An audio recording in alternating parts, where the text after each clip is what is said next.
I stared at my phone, scrolling through the flood of photos and videos, each one a dagger twisted just for me.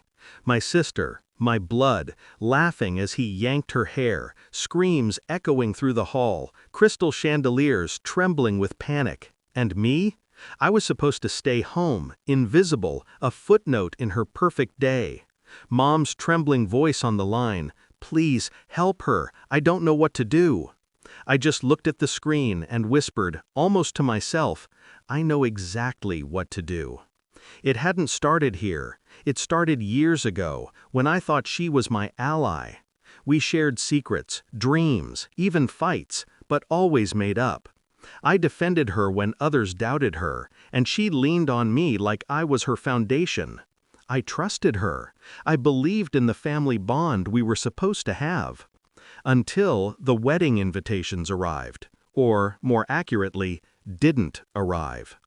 At first, I laughed it off. "It's her day," Mom had said. "Don't make it about you." I pretended it didn't sting, smiling through the polite distance. But deep down, I felt the cold snap of betrayal. It wasn't just the invite, it was the message. I was irrelevant, invisible, unworthy of sharing her joy. I noticed the signs before the invites, whispered phone calls that ended when I walked into the room, invitations she sent secretly to everyone except me, social media posts crafted to exclude me.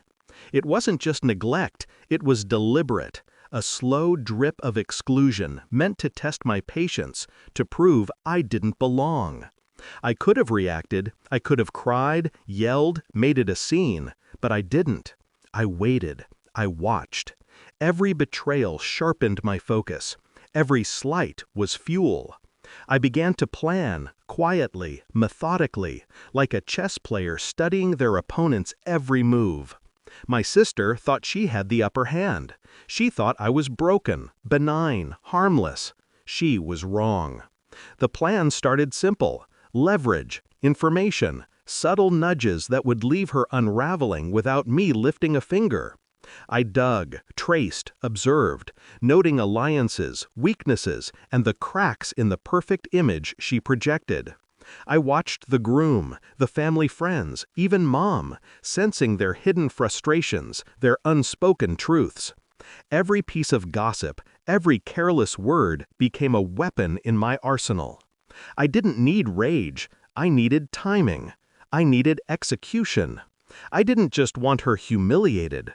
I wanted truth to explode at the precise moment that would sting the most. And then came today, the wedding. I stayed home, playing the role she expected, absent, uninterested, invisible. Then my phone blew up. Chaos, screams, betrayal within betrayal. The groom, the one she'd boasted about for months, losing control, the guests panicking, the perfect facade shattered. Mom's cries echoed through the speaker. And me? I leaned back, calm, letting the storm hit while I remained untouched. I didn't rush over. I didn't intervene physically. I let her world collapse in real time while I watched the threads unravel. Every photo, every video was a testament to the power of patience and observation. I sent a single message to Mom: "I'm coming, calm down." That was all. When I arrived, the room was a mess of shattered decor, spilled champagne, and sobbing voices. She looked at me, panic-stricken, and for a moment there was recognition, not of empathy, but of consequence. Every slight, every betrayal she had piled on me came crashing back, reflected in the chaos she hadn't seen coming. I took her hand, not with warmth, but with quiet authority. "You thought this would be your day," I said softly, watching her flinch. "But days don't exist in isolation. Actions have echoes." She couldn't argue. She had no ground to stand on. Not here, not after what she'd done. And then I left her to the aftermath, not out of cruelty, but because justice doesn't require spectacle. The humiliation, the panic, the unraveling of her carefully constructed world, that was enough. Driving home, I felt no satisfaction in revenge itself, only in equilibrium restored. Betrayal had a taste, yes, but more than that, it had clarity. I had stayed true to myself, to my principles. I had risen above the chaos, turning exclusion into insight, pain into power. I glanced at my phone one last time. The messages, the videos, the frantic calls, they were history now. I whispered, almost under my breath, but firmly, I shocked them all, but I saved myself. And that was enough.